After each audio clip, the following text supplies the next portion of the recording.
रात का सन्नाटा बर्फ की मोटी चादर पर ऐसे फैला था मानो पहाड़ों ने खुद अपनी सांस रोक रखी हो। चांद की रोशनी झील पर पड़कर उसे चांदी की शीट जैसा चमका रही थी। चर्नल घाटी में ठंड इतनी थी कि पेड़ों की डालियों पर बर्फ के छोटे छोटे क्रिस्टल लटक रहे थे और हवा का हर झोंका उनके बीच से निकलकर एक खनक पैदा कर रहा था, मानो कोई अदृश्य घंटी बज रही हो। गांव के लोग इस समय अपने अपने लकड़ी के घरों में अलाव जलाकर दुबके बैठे थे।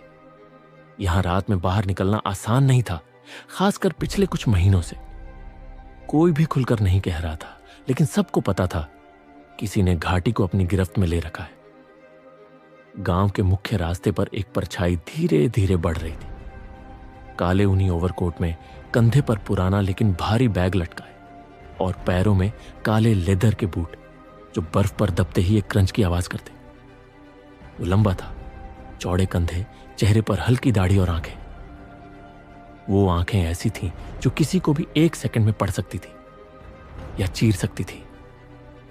जैसे ही वह गांव के बीचों बीच पहुंचा, 2-3 लोग खिड़की से झांकते नजर आए, पर किसी ने दरवाजा नहीं खोला। उसने रुककर चारों तरफ देखा और होंठों पर हल्की मुस्कान आई। शुन्या सोचते हुए, same story everywhere, fear in the eyes, silence on the lips.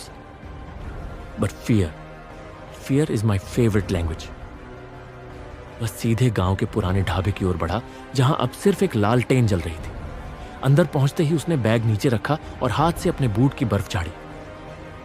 ढाबे वाला 50 साल का दुबला पतला आदमी चुपचाप उसके सामने आया। ढाबे वाला धीरे से, आप वही है ना जिसे शून्य कहते हैं?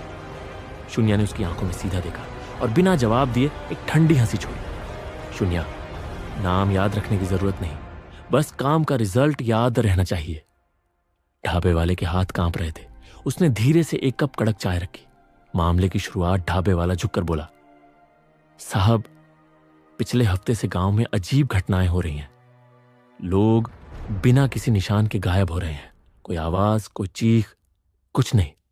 बस सुबह उनके घर खाली मिलते हैं। शून्या ने चाय का घूंट लिया और टेबल पर अपनी उंगलियों से एक लय बनाने लगा। शून्या सोचते हुए, silent abductions, no witnesses, no evidence, either it's a ghost or someone wants people to believe it is. ढाबे वाला, लोग कहते हैं यह परछाई का काम है। रात में वो आती है और जिसे छू ले वो चला जाता है। शून्या ने हल्के से सिर झुकाया। शून्या, परचयन कभी अपनी मर्जी से नहीं चलती।